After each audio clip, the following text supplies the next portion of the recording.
Fala pessoal, sejam bem-vindos a mais um episódio do nosso podcast Tretas e Diálogos. Hoje com grandes amigos aqui na mesa e acredito que vai ser uma boa conversa. E o nosso tema raiz é o que a gente está chamando de minoria das minorias. O que acontece? Semana passada, ou foi semana retrasada, uma psicóloga aqui no Distrito Federal teve o registro dela cassado. Então o que acontece? O politicamente correto, a psicologia moderna, as ideologias proíbem o debate do seguinte fato. Há um alto índice de depressão na comunidade trans, principalmente, mesmo depois de transição. Não pode falar. Assim como é proibido falar sobre a maldade feminina, porque o machismo tem esses índices animalescos. Então, numa pauta minoritária ou de direitos humanos, você tem um problema-chave. A minoria sofre violência. Comunidade LGBTQI+, é odiada, é perseguida. Somos o país que mais mata travestis e transexuais. A gente não discute que parte deles morrem no contexto de prostituição, porque é um contexto de alta violência.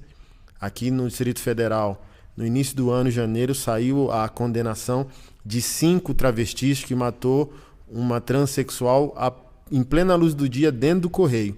Essa morte ela é registrada como transfobia, mas nas estatísticas não vai estar narrado que foram 5 travestis que mataram a transexual. Então o que acontece? Esse próprio movimento identitário, revolucionário, que apoia as causas minoritárias, eles apoiam o empoderamento. Olha, você não é homem, você é mulher, você não é mulher, você é homem. Então, eles têm um apoio ideológico no momento do empoderamento. Essa pessoa, ao transicionar ou viver a escolha dela, e daqui a 5 anos, 10 anos, por motivo religioso ou não, porque é um sofrimento. Vamos tirar a teologia cristã da equação. É um sofrimento muito grande, né? A disforia de gênero, você se olhar no espelho, reconhecer que sua alma tem um caminho e seu corpo está indo para outro caminho. Então, o sofrimento ele é real. Quer você coloque a teologia cristã dentro da equação, quer não.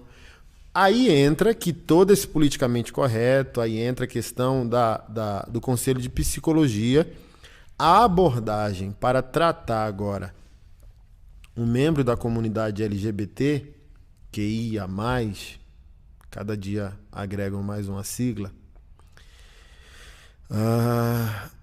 o debate sobre o questionamento, a dúvida e a dor dessa pessoa não pode. Então, um psicólogo profissional que queira fazer uma abordagem mais incisiva sobre a continuidade dessa desconexão existencial, olha, eu achei que meu problema era minha genitália. Então, eu era um homem, me reconheci como mulher, transicionei, fiz uma transformação anatômica, cirúrgica. Depois de 10 anos, 20 anos, 5 anos, entendi que não é isso. Aí, esse debate, ele está marginalizado. Então, a gente conversa muito, eu e o Robert aqui, e a gente batizou isso de minoria da minoria, que é a minoria arrependida, que é abandonada pelos ultraconservadores, que não vão amparar, amar e ajudar a pagar o boleto. Eu mesmo fui censurado por irmãos e amigos meus. Você tem que parar de pagar essa conta aí de travesti e transexual. Aí dá vontade de você entrar na carne, né? E dizer, olha, qual é a função da igreja? Por que a igreja está aqui? Não é para amparar? E eles são desamparados pelos revolucionários de esquerda. Se o transexual, depois da transição, entrou nesse sofrimento, precisa de amparo, o ultraconservador não ampara e o cara da ideologia também não. Aí eu batizo esse grupo de minoria das minorias. Esquecido. A igreja às vezes não olha, esses conservadores politicamente também não vão abraçar essa pauta, e para o cara de minoria, de ideologia, ele é o traidor. É o traidor da causa, é o traidor da pátria. Nos traiu nossa turma, traiu a nossa revolução, traiu o nosso plano. Aí abandona. Aí diz, ó, você sofreu lavagem cerebral, você está sendo enganado pela igreja, esses pastores aí que estão discipulando nessa sua crise de identidade não estão te amando verdadeiramente, querem te fazer cura gay. Porque, por exemplo, essa psicóloga que teve o registro cassado, ela foi acusada de cura gay. Quem usa esse termo? É tão esdrúxulo, né? Então é uma maneira, é uma ferramenta de guerra social e cultural para jogar lama no nome de alguém. Quem? Quem, irmão? Para nós não existe cura gay, existe pecado. Portanto, há arrependimento e novo nascimento. Ninguém está doente. O gay não está doente. Porque a homossexualidade não é uma doença. A homossexualidade é pecado. É isso que nós cremos. E pregamos o evangelho para o arrependimento e o novo nascimento. Mas o pessoal revolucionário vai pegar nós e jogar lama. Ah, o pastor Anderson defende cura gay. O Robert defende cura gay. O pastor Flávio defende cura gay. Por aí vai. Então, gente, esse é o fundamento do nosso bate-papo hoje. Eu vou mais ouvir do que falar, na verdade. Só estou fazendo minha participação introdutória, tá? E a gente tem a presença, ilustre presença, do nosso amigo Robert Diego, pastor Andréia, pastor Flávio Amaral, que hoje tem sido o casal evangelístico e pastoral de maior relevância nessa nação sobre essa questão. Ele vai falar um pouco, mas, irmão, estão querendo crucificar esse casal aí, acusando de tudo. São ladrões, aproveitadores, estelionatários e aqueles que querem pregar a cura gay. Mas, por exemplo, irmão, cada imersão missionária que eles fazem, resgatando esses homens e mulheres, às vezes eles passam lá na nossa igreja com a gangue. Ó, o pastor Flávio tá aí, com 10, com 5. Verdade. Pastor, passei por aqui, vou tirar mais um peitinho, vou fazer mais uma cirurgia. Pastor, preciso de um apoio. Então, quando tá no nosso alcance aqui, a gente sempre mobiliza também. Foi o Charles, né, da cadeira. Foi. Charles, mobilizamos ano passado a cadeira. Marcelo Messa. Glória a Deus. Meus amigos, se apresentem e depois falem um pouco aí de como tem sido essa experiência aí para vocês de prática e de perseguição. Começa aí, Robert. Bom, eu sou o Robert e eu tenho parado para refletir um pouco, né, sobre tudo isso, até onde a nossa liberdade vai quando a gente está falando justamente de minorias. Minoria, ela não tem nunca a ver com o ser humano, ela tem a ver com uma causa, como o senhor mesmo disse, né?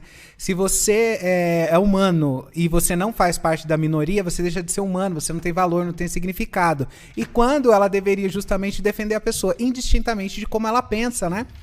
E não é isso que vai acontecendo. E quando nós estamos entrando na questão do embate, dizendo para as pessoas que professam fé têm o direito de utilizar de toda a ferramenta que tem em toda a ciência para poder utilizar disso para eliminar os seus conflitos e suas dores, o que a gente está dizendo é que existe um outro caminho. E a fé, ela dá melhor resposta para como viver a vida do que em tantos outros lugares. E aí a discussão cai aonde? Se não existisse o preconceito e a homofobia, né, e a sociedade não fosse tão homofóbica, não existiria pessoas querendo mudar a orientação sexual. Mas isso não é verdade, isso é um discurso falacioso. Por quê? Ainda que a gente entra para o ambiente religioso, a gente continua sofrendo as mesmas coisas. Então não é sofrimento. Não é que em um lugar você sofre mais e no outro você deixa de sofrer. Então agora vocês querem se tornar heterossexuais porque vocês querem parar de sofrer. Não, aqui a gente vai continuar sofrendo do mesmo jeito. Não muda aqui a questão. Não é um lugar que você está vivendo melhor do que outro, isso não é uma realidade, porque a gente continua com o estigma. As pessoas ainda vão continuar olhando para a gente de forma pejorativa. Até eu já ouvi de senhoras de igreja há tantos anos, quando é que esse menino vai cair? Eu estou esperando o dia. Então isso é algo que a gente lida com isso.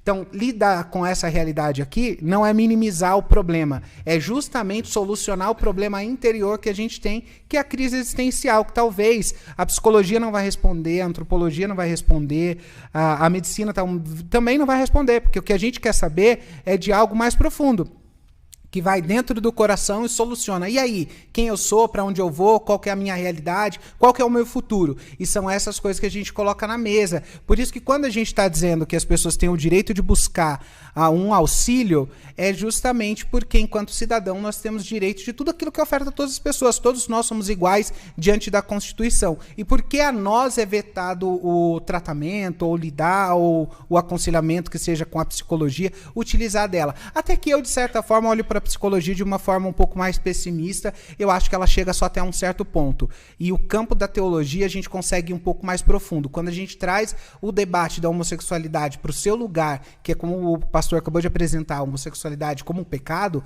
então a gente chega no cerne do problema. O problema é esse. Uma vez que esse problema está resolvido com Cristo, aí a pessoa vai entender que não é nos braços de um homem, não é na mudança do corpo, ou não é em qualquer outro lugar que ela vai encontrar redenção para o seu coração. Ela só encontra isso em alguém que morreu para salvar ela dos seus pecados. E a gente sabe que essa pessoa é Jesus Cristo. Então é ali que a gente encontra a solução para os nossos problemas, que é a redenção do nosso corpo. Eu estava dando uma aula esses dias e eu coloquei 2 questões para o pessoal que estava ensinando eles. Eu falei assim, o que a humanidade busca? O que todas as pessoas na humanidade buscam? Solucionar os seus problemas e serem felizes. Todas as pessoas estão em busca disso. Só que cada um vai buscar fazer isso da forma que ele acha que é a melhor forma. Até que inconscientemente. Ele não está se ligando, né? A gente está fazendo isso na dinâmica da vida. Isso vai acontecendo. E aí a pessoa vai o quê? No caso da transexualidade. Não, eu só tenho um jeito para eu ser feliz, quando eu mudo o meu corpo. Aí ela muda o corpo e não é feliz, porque ela ainda não encontrou o lugar. Mas ela está tentando encontrar a solução para o seu problema. E sempre que a gente buscar a solução para o problema, que o nosso real problema é o distanciamento com Deus, e a gente buscar em qualquer outro lugar, a gente vai criar um ídolo. E aí quando a gente descobre a real solução para quem somos, como a gente se enxergar verdadeiramente, aí sim a psicologia pode entrar nessa hora para lidar com traumas, rejeição, abandono, violência sexual e coisas que a maioria vive, porque é politicamente incorreto dizer que a maioria das pessoas que vão para a transexualidade ou homossexualidade tiveram uma exposição precoce, foram abusados sexualmente, e eles têm ali com eles uma marca do passado, que, vamos dizer, mas nem todas as pessoas, mas aqui é 99,9%. Então a gente poderia pensar isso. Como é politicamente incorreto, então a gente não avalia o motivo do porquê a pessoa está vivendo essa realidade. E eu acho que aqui vale a pena a gente pensar sobre essas coisas quando a gente vai discutir esse assunto. Pastores. Então, eu quero agradecer aqui, né, já de início, por essa oportunidade tão especial da gente estar falando sobre esse assunto aqui, muito assim, polêmico até, né? A gente tem sido realmente, assim, crucificado, vamos dizer assim, por acreditar que há um caminho de volta para Deus. A gente acredita e a nossa vida é para isso. A nossa vida é para mostrar que há essa realidade, que pode ser feito esse caminho voltando novamente para Deus. Então, assim, estamos seguindo esse alvo, estamos seguindo esse foco, acreditamos, por mais que isso nos canse, essa luta, essa discussão, tudo isso cansa um pouco a gente, mas quando a gente vê pessoas que nos procuram, tem 2 homens trans que me procurou essa semana, que já estão aí, a gente está conversando com elas. Então, isso tudo, quando a gente vê essa disponibilidade deles quererem voltar e não encontram saída, não encontram apoio, a gente vê, poxa vida, então eu estou sendo muito útil, o cansaço vai embora e a gente pega a gangue e vem para cá, né, pastor Anderson? Gostei. Então é isso, eu estou muito feliz de estar aqui e vamos lá. Amém. Glória a Deus. Eu estou feliz de estar aqui com o pastor, é uma das pessoas que eu mais admiro, eu amo muito o Robert, pela força, pela atitude, pelo equilíbrio, né? Eu não tirei nada, sou muito mais desequilibrado e doido. Para você ver como isso não tem nada a ver. Se tirou ou não tirou, né? Não tem nada a ver. Oh, meu Deus, igual o pastor começou a falar que dá vontade de entrar na carne, eu entro direto na carne. Eu tenho que sair dela. As pessoas acham que é fácil mexer com travesti, com gay, com lésbica, tudo no mesmo ambiente. Tá. Traumas, perturbações, inconstâncias, desequilíbrio, histeria, fúria, homofobia, preconceito, violência, todos esses itens a gente encontra, se depara com eles na vida homoafetiva.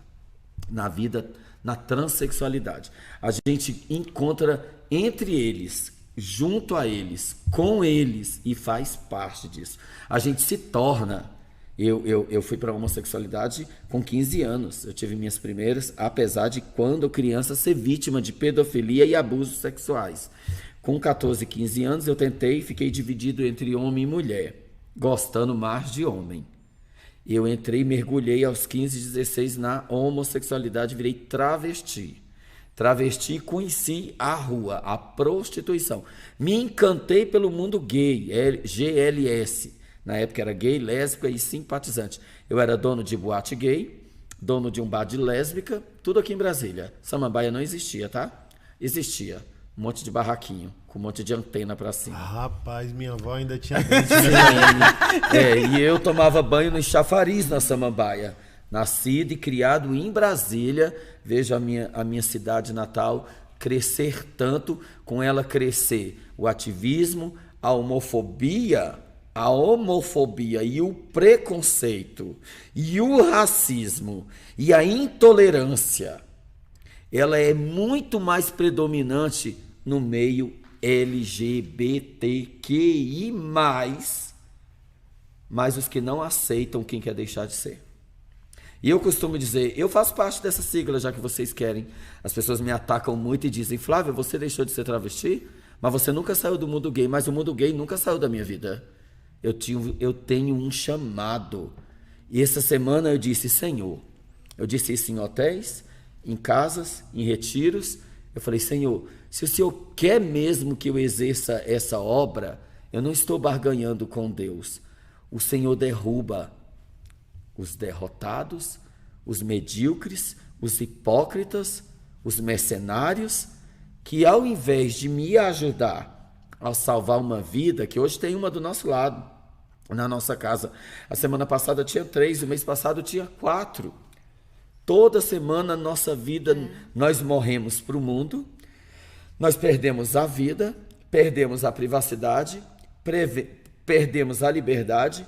Eu entreguei minha casa, minha vida, minha esposa, meu casamento a uma obra, e hoje, de um lado, pessoas que se dizem crentes e cristãos estão cobrando de mim, me atacando, me julgando, me caluniando, me difamando. De outro lado, LGBT, lésbica, gays, pastores gays, gays pastores, pastores lésbicas, lésbicas pastores, uma mistura. Eles ligam para mim, dizem que vão me processar, vão me destruir, vão me matar. E eu tenho que estar toda semana em jejum e oração, lendo Bíblia, porque eu acredito que foi o meio que eu achei de sair fora dessa vida, onde eu não era feliz sendo travesti. Eu não fui feliz quando eu era criança, eu não fui feliz quando eu era gay, eu não fui feliz quando eu virei travesti, eu não fui feliz no mundo de prostituição. E quando eu entreguei minha vida a Jesus, eu entendi o que significa eudaimonia, entendi que a felicidade não existe e que o mundo é feito de pequenos momentos e vida ilusória. Só há felicidade verdadeira quando você tem Cristo Jesus. Eles não acreditam em ex-gay e eu não acredito em gay feliz. Eita lasqueira da bichinha. Eles não acreditam em ex-gay e eu não acredito em gay fiel. Eu não acredito. Tu concorda? Concordo. Sim, eu vivi essa vida. Então, a gente pode falar porque a gente sentiu na pele. Carlos, precisamos desse corte. Não, é a Terceira Guerra Mundial. Não, mas é justamente porque uma prerrogativa da revolução, usando o movimento gay, é a não moralidade.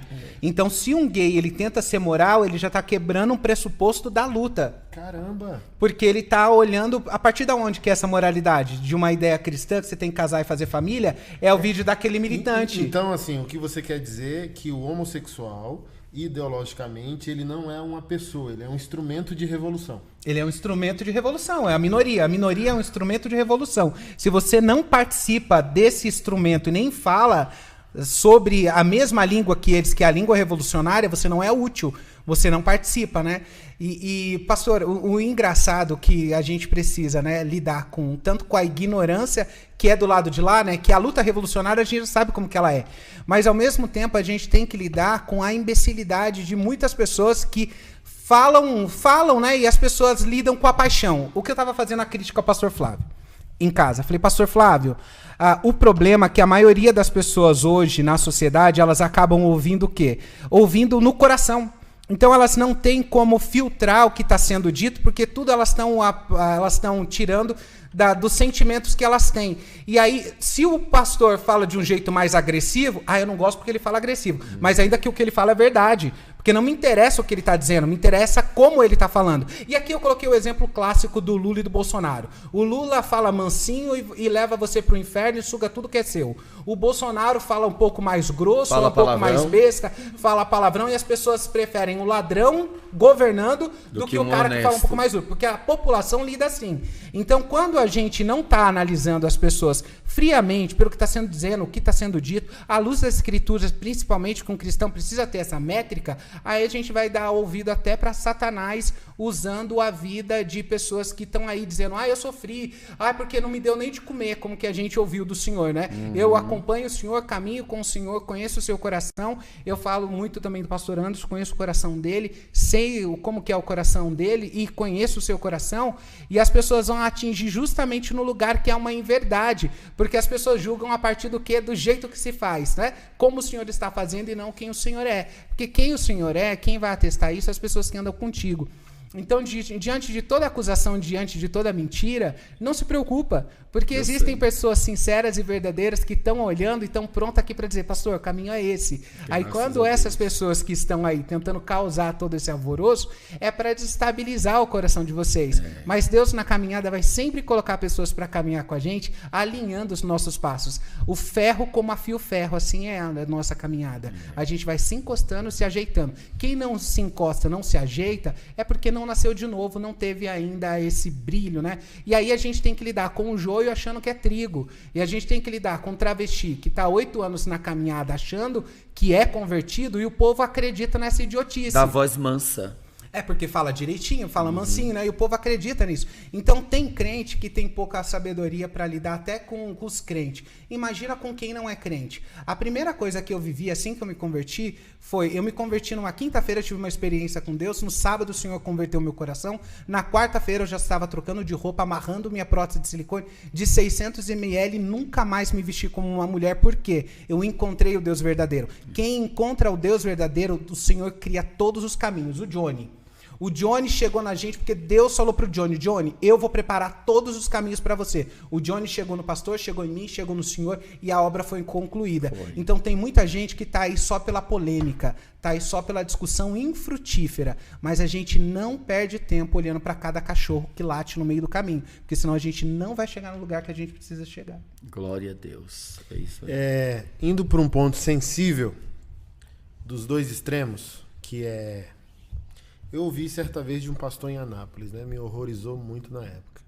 Ele chegou e disse assim, esse negócio de gay, arrependido na igreja, é o seguinte, só converteu-se e nunca mais sentiu o desejo, a atração pelo mesmo sexo. Aí eu virei, falei, oxi, que pressão. A igreja evangélica, ela é superficial no entendimento que ela tem de conversão. Para ela, conversão do gay é a morte do instinto, a morte do desejo. Aí penso eu, né? Me corrijam quando eu passar a bola para vocês. Que mundo maluco é esse onde conversão mata o instinto? Porque os meus não estão mortificados como um heterossexual casado. Obviamente que mesmo que eu não pratique meus pecados a partir da homossexualidade, eles podem existir, eles são contidos, eles são reais. Falei hoje de manhã pregando, não tem acúmulo de santidade. Fiquei 10 anos santo. Se tocarem minha carne, minha natureza adâmica, meu amigo, dependendo da resposta que eu dou àquele estímulo pecaminoso, a gangue do Satanás, que ele prometeu voltar, acompanhado 7 vezes mais. Então só tinha um Satanás nos coros do caba. Aí, tipo assim, bobeou, não glorificou a Deus, sua situação pode se tornar 7 vezes pior. Então eu vejo uma pressão. Eu acho o seguinte também, me permitam colocar nesses termos. Hoje a igreja reclama muito. A esquerda estão sabotando, destruindo nossos valores. Mas a igreja ela também perdeu muito tempo de que se antecedeu o problema. Hoje, parte do problema é a igreja quer doutrinar a vida de quem ela não conviveu, não amou, não acolheu. Não é a parte toda, que a gente não vai anular a natureza humana. Quer você grite, quer você fale manso e a verdade for a verdade, a reação do pecador é a mesma. Quer que você diga vagabundo ou diga amado, se é a verdade de Deus, o efeito é o mesmo no coração pecaminoso. Ele não quer ouvir. Porém, eu como pastor tenho que ser honesto. Hoje a gente às vezes quer normatizar a vida de alguém que a gente não conviveu, de alguém que a gente não amou, que a gente não priorizou. Então a igreja também ficou muito alienada à minoria, ao homossexual. Olha só, tem um livro do N. Gruden. Você gosta, né? Você gosta, né? Como teólogo. Igrejas Fortes, Famílias Fortes. Aí ele falou bem assim, ali, um dos capítulos, ele vai falar sobre a diferença do escândalo e do discipulado por heterossexual, homossexual. Você tem um amigo crente, ele chega para você e diz, eu estou sendo tentado a trair minha esposa. Aí você bota a mão no ombro dele, ô querido irmão, tamo junto, conta comigo, vou te discipular. Se esse mesmo irmão falar, eu estou com desejo homossexual. Não olha nem na cara dele mais. Não, já era. Já era dentro da igreja. Aí, por exemplo, onde eu vejo parte da superficialidade da igreja? Ela obriga o homoafetivo a não ter o instinto reativo ao pecado homossexual, porém, o instinto do heterossexual ele não foi mortificado porque a heterossexualidade não é sinônimo de salvação. Andréa Vargas, né? A homossexualidade, a heterossexualidade oculta uma multidão de pecados. A gente está tão superficial que a gente combate tanto a agenda gay, combate tanto a homossexualidade, que esquece que ser heterossexual não é sinônimo de salvação. Não é. O hétero tem que se arrepender, nascer de novo e viver em santidade. Do tipo assim, ó, você tá batendo ali no pecado e na pauta gay. E você, queridão, como é que tá? Tá salvo? Tá santo? Tá tudo bem entre você e Deus? Então, assim, ó, eu vejo um problema no diálogo de que a nossa percepção ela é extremamente superficial. Por quê? Vamos lá, eu vou dar minha opinião e agora eu passo para vocês. Para mim, comprovação que um homossexual nasceu de novo não é a morte do instinto. Eu vou aqui dar um exemplo. Homossexualidade, homoafetividade. O que é, nessa minha comparativo, homoafetividade? Eu sempre vou me identificar e estar interessado sexualmente por pessoas do mesmo sexo. Isso é homoafetividade. Eu tenho é meu calcanhar de Aquiles. Se eu agora, nascido de novo, for ceder ao pecado, o meu interesse sexual é homoafetivo. O que é santidade para mim, do homossexual arrependido? Não é a anulação da homoafetividade, como ele, às vezes, se percebe sexualmente. É a homossexualidade. Você não pode, do tipo assim, ó, tentado a querer o mesmo sexo, sentimentalmente falando, talvez não desacompanhe as pessoas. Por inúmeros fatores. Deus quer disciplinar, assim como o apóstolo Paulo disse, que dentro do contexto ali, que recebeu um espinho na carne, da parte de Deus, a saber, o mensageiro de Satanás, a esbofeteá-lo. E a questão aqui, ali, não é sexual, mas o que eu estou dizendo, às vezes Deus não vai tirar o espinho da sua carne, porque ele sabe a potencialidade que você tem ao mal. Se Deus afrouxar a rédea em alguns de nós, a gente descambeia. Uhum. Então, talvez a conversão de uma pessoa não anule dela a homoafetividade. Não sei se está ficando claro para vocês. Sim. Do tipo assim, ó, sempre vai ter um rapaz, que rapaz bonito. Aí 5 segundos depois o Espírito Santo, ei, venha para cá. Mas esse sentimento não é o pecado ainda. Então, por exemplo, se eu obrigar como pastor ao homossexual que nasceu de novo não sentir, tá todo mundo sentindo, pastor. Ninguém virou anjo. Então, assim, ó, sentir emocionalmente a influência da natureza de Adão e o pecado não é ainda a nossa identidade. Identidade vai ser quando eu abraçar o pecado como prática. Quando eu sair do campo homoafetivo e entrar no campo homossexual, da atividade, da expressão e da prática do pecado. Então, a maioria dos pastores ainda é menino em entender que novo nascimento é adoração e não casamento heterossexual. Um homossexual arrependido não prova que é arrependido e nascido de novo porque agora vai casar com uma mulher.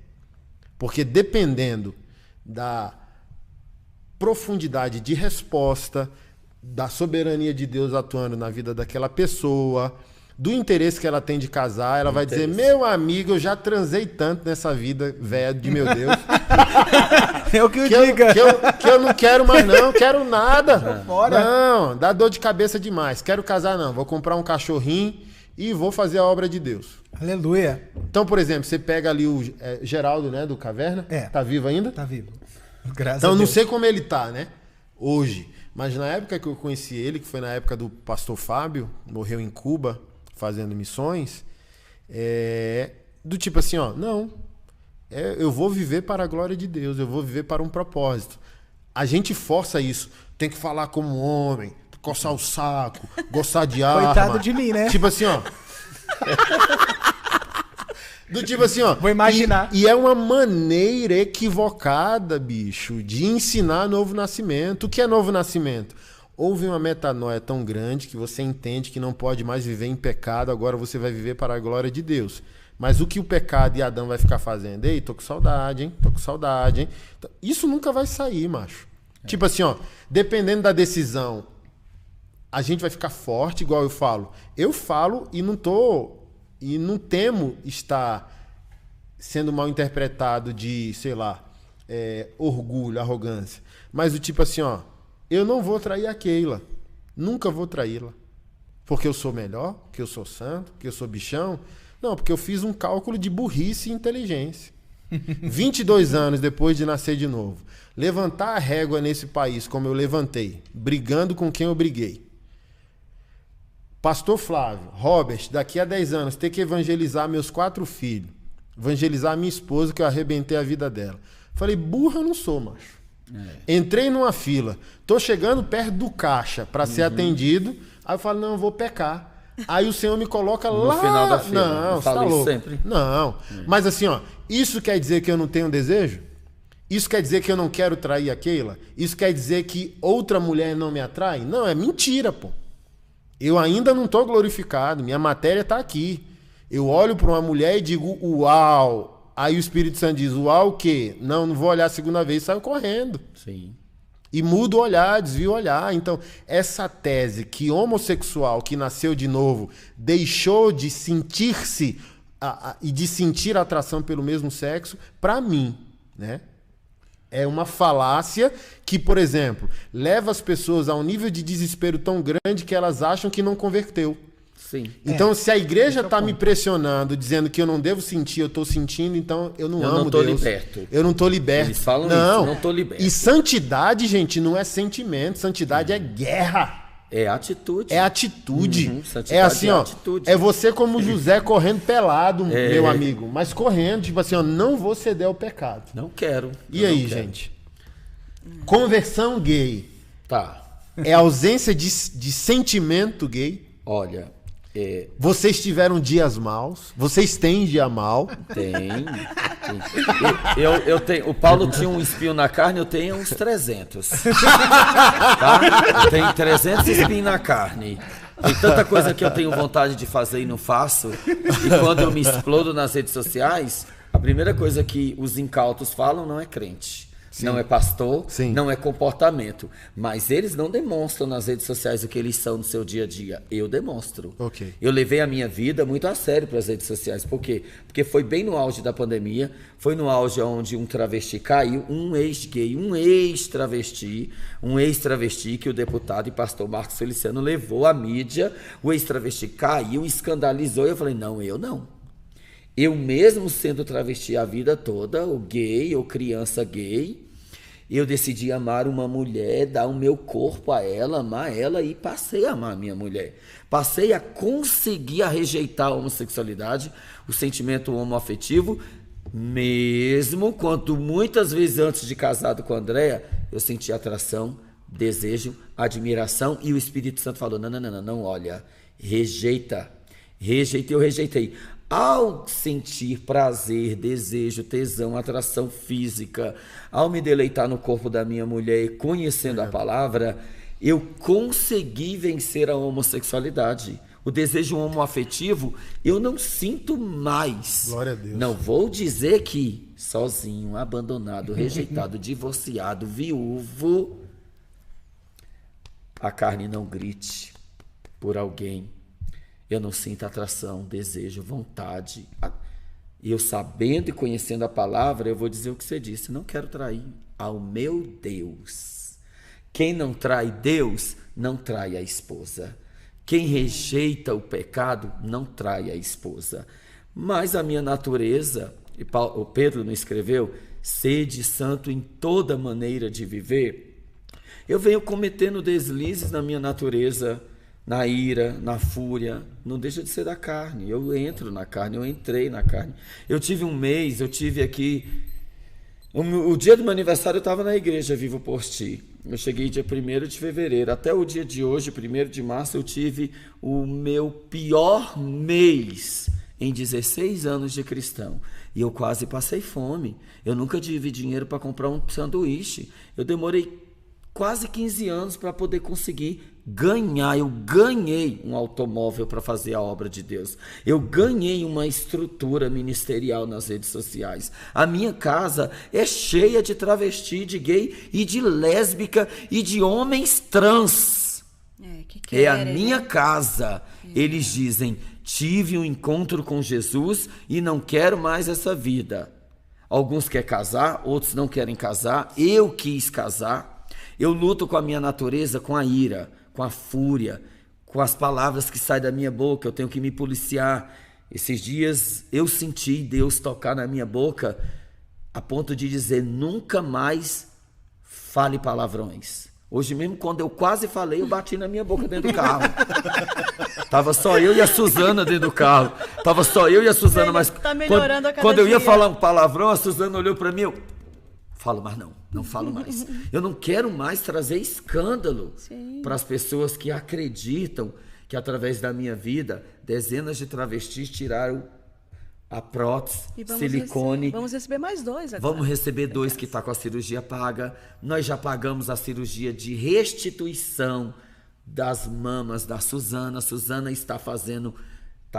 A Suzana está voltando a ser uma mulher, porque ela nasceu mulher, ela quer voltar a ser mulher. Ela é o mais que não quer ser mais. A Suzana é o mais que não quer ser mais. Eu sou Flávio Amaral, que não quero, não vou, não serei mais nunca a Flavinha de Brasília. Eu serei o Flávio pastor. As pessoas estão cobrando de mim perfeição, quando o meu corpo ainda não está glorificado em Deus. Eu estou tentando fazer com que a minha vida glorifique a Deus, mas os maiores ataques... Eu vou responder processo. Nós vamos lá para a justiça por causa de ativista LGBT. Um travesti aqui de Águas Claras está me processando por homofobia quando ele escreveu na minha página, maricona. Já tem advogado? Tenho, quero arrumar até mais 2, 3. Aqui, o travesti me chama de maricona e me processa por homofobia, quando eu disse que conheci ele um rapaz, que um amigo dele era meu maquiador, e eles tudo me atacaram. Coloquei um ex-travesti que hoje é caído, não se firmou, me xinga de mentiroso, porque ele não conseguiu, eu consegui. Trouxe fofoca, contenda, baixaria. Ah, meu Deus. Só sabe o que é mexer com gay e travesti e quem está lá dentro. São as pedras aí no caminho, né, pastor Anderson? Uma pessoa que faz o bem, ela tem que estar preparada para receber ingratidão, né? Sim. Então, assim, no meio de todas essas evangelizações que a gente vem fazendo, a gente tem muitos bons exemplos, como o Johnny é um querido, maioria. né? A maioria. Então, assim, no meio disso tudo, um ou dois acabam se desviando, acabam pelo caminho e acabam se voltando contra aqueles que o ajudaram, né? Mas o senhor foi muito feliz na sua fala quando disse que alguns, né, só por sentir, não quer dizer que eles não estão praticando mais. Eu conversei com alguns rapazes do nosso grupo e tem entrevista no nosso canal e eu perguntei para eles, mas você ainda sente desejo homoafetivo? Eles disseram, sim, eu sinto, sente. mas eu não pratico mais. Eu prefiro. Quero. O céu, para mim, é melhor. Porque o que a gente foca, o que todos os lugares estão focando, é como se a gente tivesse, eu vou fazer um exemplo aqui prático. A gente entra numa sala de cinema e tem várias salas, mas tem um filme principal, aquela telona bem grande, que todo mundo quer ir num filme principal. E a gente poderia dizer a atração afetiva ali, o homossexual que seja, é a tela principal. Só que as pessoas não entendem que na conversão tem as outras salas também, tantas outras coisas para lidar. Elas se esquecem como a conversão ela atinge várias áreas da nossa vida e a gente está focado só num único lugar. Quando eu olho para a conversão, né, por exemplo, era o transexual, deixei de ser transexual. Mas eu me prostituía, deixei de me prostituir. Eu enganava, eu deixei de enganar. Eu mentia, eu deixei de mentir. Eu tirava proveito de situações, eu deixei de tirar proveito. Eu desonrava meu pai e minha mãe, eu parei de desonrar. Então, são tudo isso que vai acontecer, mas o nosso foco está num único lugar, porque a nossa sociedade é movida a partir do desejo. Todos os lugares, parece que o cabresto da nossa sociedade é o desejo. Isso é uma perspectiva muito freudiana, ele vai colocar esse desejo como centro do ser humano, mas isso não é real, porque o desejo ele pode ser uma ilusão de ótica dentro da razão humana. Você pode ter o desejo, quem nunca, não sei vocês, né? Eu converso com a minha irmã, com a minha sobrinha, às vezes você está sentado assim, vem um desejo do nada, um pensamento, pega o copo e quebra na cara da pessoa que está do seu lado. Eu não sei se isso já aconteceu com vocês, já? De pensar umas coisas doidas assim do nada. Sério, e às vezes a gente fala até chuta a mesa, vira tudo pro alto. Então, são pensamentos que vêm ou desejos que aparecem no coração que não são reais. Um outro exemplo, uma vez eu estava num apartamento no 23º andar e eu estava na sacada olhando, daqui a pouco veio esse pensamento, pula daqui, pula. E aí eu olho para esse desejo, esse pensamento, isso que está acontecendo, eu faço? Não, porque nós somos embutidos por uma razão, por freios morais. São os freios que colocam na gente um certo lugar de até aqui vai, até aqui, daqui não dá para passar. Quando a gente foca só no desejo, a gente está esquecendo que nós somos um todo. E o todo olha para o tudo que aconteceu na nossa vida, não só para um lugar. Esse um lugar quer dizer que a gente, com a caminhada, a gente vai aperfeiçoando. Por quê? A vereda do justo é como a luz da aurora. Ela vai brilhando, né? Até que ela se torna o dia perfeito. Isso é um processo que vai acontecendo. É na caminhada que as coisas vão acontecendo. Por isso que o cristão é chamado povo do caminho. Porque a gente vai vivendo, aprendendo, crescendo, mudando no caminho. E esse desejo, pastor Anderson, é o principal motivo que as igrejas, que algumas igrejas e pastores não acreditam que a pessoa está liberta. Eu passei por uma situação assim, bem complicada. Nós fomos em uma certa igreja e o Flávio foi pregar, dar o testemunho dele, contar. E eu sentei no banco e duas irmãs sentaram na minha frente.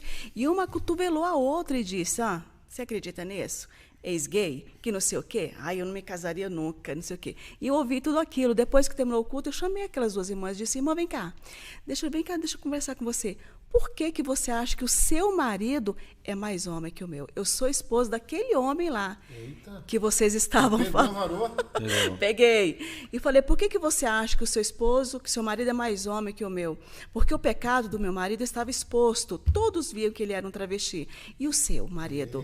Nos nudes entendeu? Então elas ficaram super sem graça. Andréia, eu falo uma coisa que é bem polêmica, mas eu acho que a igreja gasta força demais com as pessoas que sofreram atração homossexuais. Por quê? Porque ela é preconceituosa mesmo, e a gente sabe. Sim. Muitos homens estão ali e eles gostam nas escondidas e a gente quase que revela o coração deles. Mas eu continuo falando. Se há estudos que comprovam que 2% apenas da população tem tendência à homossexualidade, transexualidade, suas variantes, hoje talvez um pouco mais, né, até por conta da influência midiática. Mas se é só 2%, 98% das pessoas que vão estar no inferno eram heterossexuais. O primeiro homossexual que a gente se pulou na nossa igreja me deu uma informação que eu caí da cadeira na época. Eu vou te falar, confirmação. Ele falou bem assim, olha, 97% dos caras que eu transei ano passado eram casados, heterossexuais e família tradicional. E vou te dar mais... Então, ó que doideira que você falou. Mas é real. Eu vou aumentar isso que você ouviu dele. A maioria é passivo. Ah, não, sem dúvida. Eita. Tá gritando a heterossexual. Não. E a gente que viveu da prostituição, passivo. a gente sabe. A Quem gente só vive na saía com cara hétero. Eu posso contar nos dedos os homens que não foram passivos na rua. Apesar do meu papel na rua, eu tive 2 papéis maior e tão vergonhoso quanto. Na rua eu exerci 2 funções horríveis do pecado. A primeira delas eu era ladrão e a segunda eu era cafetão. Eu cafetinava prostitutas, garotas de programa e travestis em Brasília, no setor comercial sul. Então eu fui me destruindo nas drogas, me frustrei com os relacionamentos, porque nenhum valia nada. Travesti não tem marido, travesti tem gigolô. Gigolô e cafetão. Travesti não tem marido, isso é conversa. E tá ouvindo isso da boca de um ex-travesti. Então não venham com ataque de transfobia ou homofobia, porque a gente vai estar pautado na lei, pautado na nossa experiência e no nosso próprio testemunho. A maioria dos homens que saem com travesti são casados e passivos. Ó, eu já tinha... quando eu comecei na vida... Vamos falar um pouco de baixaria. Mas... o povo gosta. Mas quando eu comecei na vida, o senhor sabe, né? Eu comecei a tomar hormônio muito cedo e quando você começa a tomar hormônio, você fica aquela coisa, né? Toda se achando a princesinha de Beverly Hills. Aí eu chegava em casa, depois do trabalho na rua, e falava para minhas amigas travesti. Falava, amiga, mas eu não ganhei dinheiro. Eu tô ganhando R$20, R$30 na rua, eu tô ganhando tão pouco. Aí elas falaram para mim, Sabrina, você tá dando piroca pros homens? Aí eu falei, mas amiga, como assim? Eu sou mulher, não posso fazer essas coisas. Ela falou, amiga, dá logo de uma vez, você vai ganhar dinheiro. A partir disso, nunca mais parei, descobri a ferramenta de trabalho. Mas isso daqui não é para imoralidade que a gente está dizendo. É justamente colocando um alerta que a gente está focando nossa atenção na homossexualidade hoje, como igreja, esquecendo da imoralidade sexual na sua amplitude. E aí o que eu vejo que são igrejas mais tradicionais, igrejas mais antigas, você pode ver que ele nunca vai ter um ministério para lidar com pessoas nessa área, porque o pastor já fala, porque para ele já é um assunto claro a imoralidade sexual. Agora, ministérios que não querem lidar com a imoralidade sexual, porque são ministérios de pessoas de relevância, eles não querem tocar nos assuntos mais escabrosos, talvez, da igreja, ele faz o quê? Chama alguém para falar, chama alguém para apagar o fogo. Então eu chamo o Robert, vem aqui falar o seu testemunho, falar da sua vida, porque o pastor não quer tocar nesse assunto. Por quê? Porque às vezes ele deve. E aí, como ele deve, ou ele passa a mão na cabeça de quem deve, ele não entra nesse assunto e entrega para o outro. Mas aí as pessoas falam para mim a seguinte frase: a igreja não está preparada. Falo, não, a igreja verdadeira, ela está preparada. O pastor verdadeiro, ele está preparado. Porque a imoralidade sexual, ela não difere o pecado. Todos eles estão no mesmo lugar. E um pastor que sabe trabalhar a imoralidade, vai trabalhar todos eles, então não tem a necessidade de focar especificamente num único lugar. Ele foca quando tem alguma coisa, e quando a gente fala, né? O cara mais homofóbico é o cara que ele tem mais problema. No entanto, quem mais mata os gays quando acontece são os caras que são homossexuais também. Sim. Porque eles não querem assumir. E aí, um outro amigo meu em João Pessoa disse que a igreja não é tão receptiva por conta do exemplo, porque eles acham que os jovens vão ver, alguém vai ver, e pode ser que isso influencie os pais que têm uma certa insegurança. E é o que eu estou dizendo. Então, o que eu disse no começo da minha fala, a gente está sofrendo preconceito em todos os lugares. Quem dizer que no mundo a gente sofria menos e sofria mais e agora a gente sofre menos, isso é uma mentira. Que a gente está no campo de guerra aqui, fazendo essa luta agora do outro lado. Nós precisamos dessa atenção, tá? Porque se a gente não focar que dentro da igreja a gente tem maior totalidade de problema na heterossexualidade, a gente vai gastar força e vai perder um monte de irmão que vai pro inferno, porque o homem não abre o coração, é mais difícil de você prestar atenção. Mas a gente no olhar a gente percebe, né? Passou no olhar, fala problema aqui, problema ali, problema com masturbação, problema com pornografia, porque o olhar revela. Daí eles têm insegurança de chegando perto da gente, a gente desnuda eles, né? Mas assim, tara desse cara da família tradicional, desse heterossexual, é o ápice da pornografia, o cara experimenta, gostou, é tão transtornado sexualmente que vai para essa experiência, ou de fato ele é um homossexual não assumido? Eu acho que é sexualização precoce. Todos. Brasil, né? É uma realidade no Brasil. Isso desbanca essa numerologia ou letra. Essa sequência de letras que o ativismo está criando. LGBTQI, para uma só, para uma questão, imoralidade sexual. O homem é imoral, ele é perverso e é devasso. Olha um exemplo, eu vou te citar um exemplo. Nós falando de sexo, de atração, de desejo de homens que são casados e vão para a rua procurar travesti. A maioria dos travestis, eles fazem um papel de ativo na cama, com os homens, na cama, no carro, no mato, de qualquer jeito. De qualquer jeito. Pastor Flávio Amaral, como você conseguiu amar uma mulher, sentir desejo por uma mulher? Poxa vida, vamos ser racionais. Antes da André eu tive outras mulheres. Quando o senhor era travesti, já pegava a mulher também, eu vou né? falar uma posição. Eu vou falar uma coisa tão tremenda para vocês. Acha que a gente foi e não pegava a mulher. Vou falar uma coisa tão tremenda para vocês que vai desbancar todo desejo homoafetivo quando a pessoa tem uma palavrinha chamada atitude. Quando eu era travesti, eu peguei mulher. Quando eu era menina, eu peguei mulher. Quando eu era crente, eu peguei mulher. Peraí. Antes de tudo isso, eu peguei todo tipo de pessoa. Por que eu não vou amar uma mulher bela dessa? Se eu joguei o meu corpo nas piores coisas, que não dá nem para falar, o que a gente já fez na rua, em programa, por dinheiro, por tesão, às vezes por efeito de droga, bebida ou êxtase, com mulheres, com homens. Eu já fui para motel, com várias lésbicas, com vários homens, com casais. Aí eu me deparo na minha lua de mel com uma mulher muito bonita na minha frente, nua, e eu disse para ela: deita aqui logo, lindona. Deita logo, lindona, que eu quero amar muito você.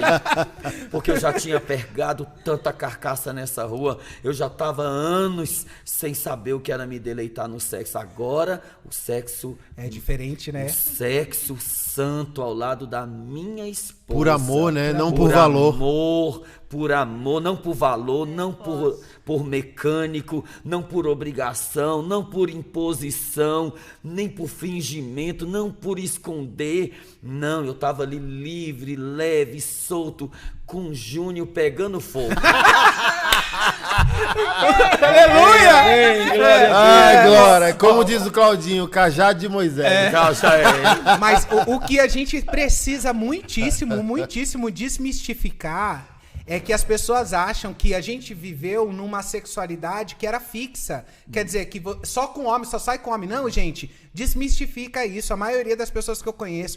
Por exemplo, eu vou falar assim de mim, né? Só pra dar exemplo. Eu fiquei com travesti, eu fiquei com gay, eu ficava com mulher, eu ficava com homem, eu ficava com tudo que sorria e era bom. Mostrava um belo sorriso. Sorriu e era bom, né? E a maioria e se eu gostava dos dentes, do sorriso, da aparência, eu não tava olhando o que era. Mas as pessoas, quando vêm, falam: mas e o desejo? Cara, tenho desejo por tudo que se move, só pelos bichos que eu não tenho, né? Mas é porque eles focam tanto num lugar, porque é a padronização. Quer dizer que, para a sociedade, essa pessoa, ela sempre viveu dentro desse molde. E aí eles vão dizer: mas quem... Tonel que levou querosene, nunca mais vai esquecer.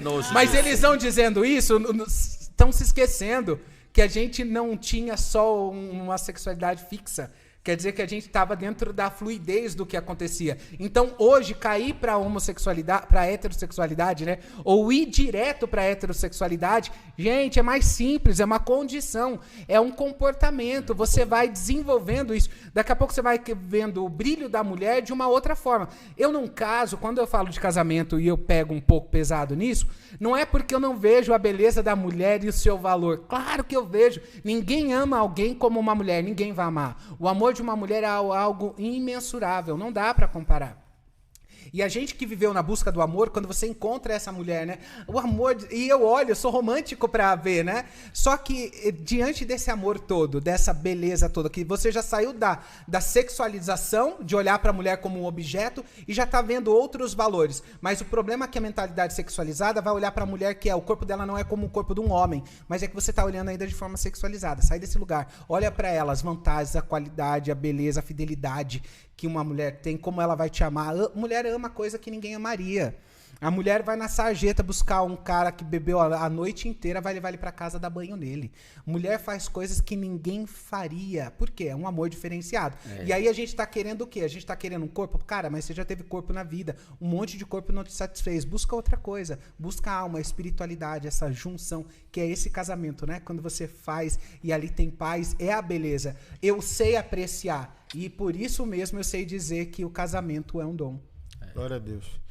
Gente, pra gente encerrar, que eu tô com fome. Quero ir comer com vocês ali. Voltando à questão da violência, da ira, que você falou, agressividade. Uma coisa que eu observo, como leigo, né, como pastor, como um cara analisando ali comportamentos. Você vê, às vezes, um desamor muito grande em quem teve essa experiência. Seja lésbica, travesti, transexual, gay, você vê um perfil comportamental agressivo ou cancelador de relações ou de reputação.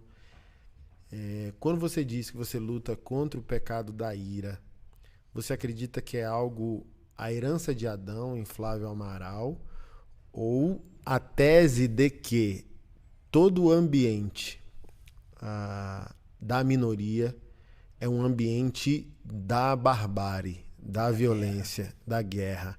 Por exemplo, eu falei recentemente do potencial demoníaco da mulher. Em que raciocínio? O homem sem Deus é um inferno. E esse inferno atormentou a vida das mulheres. O machismo está aí, seus índices estão aí. Porém, quando essa mulher foge agora desse inferno, desse cativeiro, ela foge empoderada, ela foge com o apoio da cultura, como se ela estivesse fugindo como um anjo. E, na verdade, não dizendo que seja, ela pode ser um demônio, que se justifica ou justifica a sua maldade por causa daquilo que o homem fez de errado. Então, o homem produziu um índice de morte. Ele agride mais, trai mais, é violento, destrói, mata, por aí vai. A mulher, quando reage, de fato, ela pode reagir como uma vítima. Porém, agora, nesse tempo de valorização social da mulher, a mulher pode, em nome desses números que o homem produz, esconder o mal dela, esconder a maldade dela. Então, quando eu falo que ela tem um potencial demoníaco, eu estou falando que ela tem uma dor, um motivo de se vingar, e agora a aprovação da cultura em ser má e não ser vista. Então, eu vou reagir. A mulher pós-moderna, ela está reagindo. Ela tem um motivo, o homem historicamente a oprimiu, ela tem uma dor, às vezes ela foi traída, ela foi cancelada, anulada, esse homem oprimiu ela não trabalha, ela não pode fazer um curso superior, por aí vai. Quando a minoria... Assim, para mim é tão claro, um conservador protestando não quebra nada, porque o sistema está do lado do conservador. O capitalismo, as instituições. O protesto do conservador é um protesto com a bandeira do Brasil e a família do lado. O protesto da minoria sempre tem tiro, porrada e bomba, incêndio, morte, facada, tiro, terrorismo, né? Queima a bandeira, chuta a cabeça do presidente, que eles fazem, né? Por quê? Porque a minoria, historicamente, ela tem um motivo e uma dor. E o mal dela agora é um mal santificado. O mal dela nunca vai ser equiparado ao mal do conservador, porque estou reagindo. Olha o que fizeram comigo. Olha o que fizeram com as mulheres. Olha o que fizeram com os gays. Olha o que fizeram com os negros. Então, o mal que eu pratico é um mal santo. É um mal necessário, entendeu? Vingança. É uma vingança justificável e tal, não sei o quê. Baseado nesse raciocínio que eu tenho de homem, mulher, machismo e feminismo, eu olho para as minorias e vejo, mesmo que em alguns casos reprimido, um perfil de violência, que agora convertido não vai ser físico, obviamente, mas está ali aquela violência, uma personalidade violenta. Uma maneira de reagir à vida como se fosse uma tática de sobrevivência. Eu sou escroto por sobrevivência, sou escroto necessário. Então a maneira com a qual eu reajo é aquilo que a vida me deu, né? Às vezes eu vejo até em mim isso, né? Como um órfão de pai vivo, um cara que passou fome metade da existência dele, morei em favela até os 17. Então eu falo, eu sou um conservador com a alma comunista. Sabe? Emocionalmente eu sou de esquerda, moralmente eu sou de direita. Pira no paradoxo do negócio. O senhor é crente, né? É. Aí dá o equilíbrio, né? Aí chega no lugar não, aí você né? consegue equacionar. E eu vejo muito das minhas pautas como pastor vindo desse contexto violento. Então você viveu isso, a fome, a rejeição, a orfandade. Então você desenvolve uma casca grossa que, como crente agora, você não leva desaforo para casa. Ah, para peitar o sistema? Vou peitar. Ô, Jesus, me ajuda, sou tão boca dura. Tava confrontando os pastores abusadores, falei um palavrão a primeira vez, estava numa live, o cara entrou lá para defender um pastor abusador. Aí eu falei, seu arrombado, desgraçado, maldito, que você morra. Tipo assim, oh, meu Deus. O pastor fala isso. E não, eu mesmo escandalizado comigo mesmo. Meu Deus, eu tô defendendo uma vítima, perdendo a mão. Mas eu falo, eu tenho a alma favelada. Então assim, ó, sou um homem de paz, mas não me chama pra guerra não, que eu não saio dela fácil não. É aquele ditado lá, eu dou um boi pra não entrar, mas depois que eu entrar, nem minha mãe me tira. Que eu vou até as últimas consequências. O seu lutar contra a ira é uma questão de Flávio Amaral ou gay, travesti, transexual, homossexual, por fugir, vamos lá, o raciocínio. Eu tô fugindo de mim desde que eu nasci. Eu tô fugindo da sociedade que me oprime desde que eu me percebo. Eu tô fugindo de Deus, do diabo, do céu, do inferno. Eu tô fugindo de todos. Então, por eu sobreviver, eu tenho que ser casca grossa. Então, você pega um travesti. Ixi, não tem travesti. Mimimi não, mano. Entendeu? Não tem travesti. Ai, palavras machucam. Ixi. Eu vi um vídeo aí de um policial federal. Foi mexer com os travestis, arrancaram os dentes dele no soco. Se mexer com ele. Mexer com ele já era. Essa questão da ira de Flávio Amaral, pastor Flávio Amaral convertido, é tua natureza humana. É minha natureza humana. Pode crer. É a minha natureza. É antes de eu ser gay. Sempre foi assim? Sempre fui, desde criança. Eu nunca aceitei a injustiça. O meu senso de justiça é maior do que a razão. E eu tenho um grande amor pelas pessoas, pela vida. Eu amo muito, eu demonstro isso com atitude. Eu aprendi a amar Jesus mais do que tudo na minha vida. Depois de Jesus, Deus, na sua soberania, Deus nunca nos deixa sozinho. Ele me deu a Andréia. A Andréia é o oposto de mim, quase tudo. Mas eu amo mais do que ela.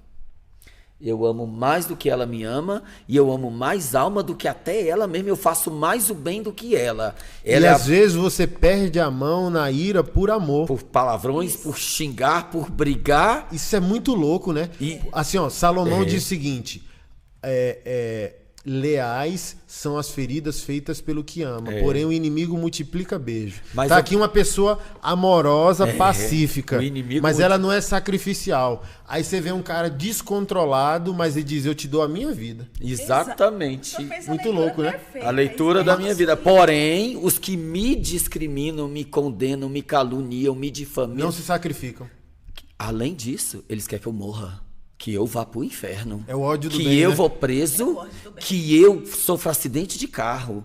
Meu Deus. E ainda Não, porque o teu nome já foi riscado do livro da vida, porque a gente vê cada coisa. Meu nome já foi riscado do livro da vida.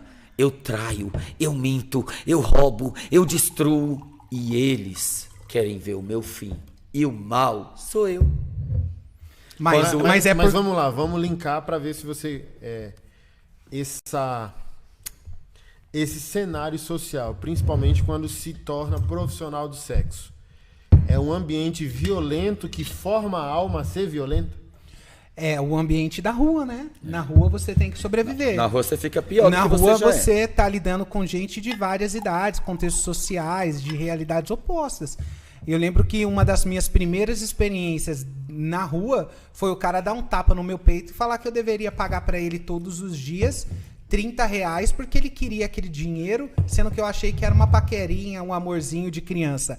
A minha amiga falou, você vai ter problema com esse cara. Dito e feito, ele queria me cafetinar. Falei, beleza, pode vir me cafetinar, vou dar o dinheiro para você, tô indo em casa buscar. Quando eu desci com o martelo na mão e a minha amiga com uma faca. Então a gente encurralou ele, um fugiu, o outro não. A gente pegou ele do jeito que deu. Porque a lei da selva, na rua não tem essa. Só que a gente traz isso, né, essa lei da selva, mas quando a gente passa para dentro do cristianismo, a gente já vai lidando com uma outra realidade. Eu entendo o posicionamento do pastor Flávio nessa questão, porque lidar com pessoas que vivem nesse ambiente da selva, eles estão o tempo todo achando que é o ambiente de guerra ainda. Então, por isso que eles estão sempre no embate, porque eles ainda precisam criar essa pose, porque o gay e a travesti, eles precisam do orgulho. O foco central do coração deles é o orgulho. E aí você olha, o orgulho é o quê? O orgulho é nada, mas eles têm que ter o orgulho, é o orgulho deles mesmos. Por isso que é chamada a parada do orgulho gay. Porque eles têm que ter o orgulho a eles mesmos. Ainda que a gente tá olhando de fora, tá falando que orgulho é esse, cara? Tu não é nada, tu é um miserável. Mas ainda você é soberbo, porque é o único jeito que eles têm para tentar sobreviver, é uma forma de escapar. Mas quando eles vêm pro evangelho, esse lugar precisa ser tratado. E aí eles precisam de gente casca grossa, porque se não encontra alguém casca grossa, você não vai aguentar, porque eles vão fazer você de gato sapato, de idiota. Aí pega uma pessoa que já é um pouco mais duro na pegada, é o ideal aqui, tá? É o ideal para lidar com essas pessoas. Deus sabe o que está fazendo. Exato. Né? Deus sabe o que está fazendo, porque o pastor Flávio tem essa pegada. Eu olho o pastor Flávio, ele grita, mas eu juro que se fosse comigo, talvez, assim, é que hoje eu sou meio convertido, mas se fosse antigamente, eu enfiava a mão na pessoa direto, né? Eu não ia passar nem pelo freio, o senhor vai no freio da palavra. Eu não iria, porque eu não ia discutir com a pessoa, já ia para lugares mais extremos. Mas hoje eu consigo lidar com isso, graças a Deus, porque a conversão chegou e tocou justo nesse ponto, mas eu acho que é um ponto que o Senhor necessita. Eu estava lendo uma coisa hoje, eu acho que vale a pena a gente dividir aqui, que tem tudo a ver com o que a gente está pensando aqui, quando está falando da questão da sexualidade. Está dizendo assim, ó, a modernidade significa a libertação sexual. Todo mundo está nessa guerra dessa libertação para viver a sexualidade do jeito que quiser. E a libertação sexual gera culpa. Então a pessoa está vivendo essa vida, ela está toda culpada. E a gente sabe que está mesmo, porque ela está em luta com o Criador. Então ela sente uma culpa que é onde vai esmagar ela. Ela só consegue viver melhor quando essa culpa ela é apaziguada, quando a paz que excede todo o entendimento faz parte da nossa vida. Mas o que elas fazem para poder lidar com a culpa? A única forma de lidar com a culpa entre aqueles que se recusam a se arrepender é o paliativo oriundo do ativismo social. Então, o envolvimento em movimentos sociais como direitos civis, direito ao aborto, movimento dos direitos gays, se torna uma forma de acalmar a consciência culpada. E a única forma, então, que eles vão lidar com tudo isso é ir para a batalha, para a luta, né? Pegar uma luta social, uma guerra e querer dizer, não, eu estou lutando, estou fazendo bem aqui, ó. Eu estou fazendo o que é certo. Porque a cabeça está culpada, eles se sentem em culpa e é a única forma que eles têm. Que aqui é a mesma coisa que vai acontecer não só com ele aqui no discorrer desse livro, é a mesma coisa que Martin Luther King fazia. Ele tinha amante, mas para poder ficar com a cabeça em paz, ele estava no ativismo social. Então era o único jeito que ele dizia, eu estou reparando aqui o meu erro. O livro vai dizer justamente isso. Para reparar o erro dele, o que ele fazia? Ia para o ativismo. E é isso que a gente vê. Então a pessoa tem tanta culpa que ela vai para a atividade social para dizer, eu estou fazendo as coisas como deveria ser feito. Jesus. Meu povo, obrigado, tá? Pela participação de vocês. O primeiro de muitos. De muitos. Que a gente ainda não zerou os assuntos, mas eu tô com muita fome. Quero comer uma pizza com vocês ali. Vamos lá. E obrigado a todos que nos assistiram. Que vocês curtam e compartilhem. Não é uma carência do pregador, tá? é que quando você dá o like e compartilha, o YouTube entende que é um vídeo relevante e ele vai disparar esse vídeo para outras pessoas. Então nos apoie o canal. Quem não é inscrito, se inscreva. Quase todo dia a gente tem conteúdo novo aqui no nosso canal, tá bom? Você que é empresário, empreendedor, profissional liberal, no próximo podcast você pode ter o seu negócio, sua ideia ou sua logo aqui anunciado na nossa TV. Sabendo que a gente está no Hub Social, nosso prédio social, onde a gente engloba mais de 35 projetos e você pode, além de estar divulgando seu negócio, sua marca, apoiando a gente aqui a produzir justiça do reino de Deus na nossa cidade, tá bom? Um beijão, que Deus abençoe grandemente sua vida e sua casa.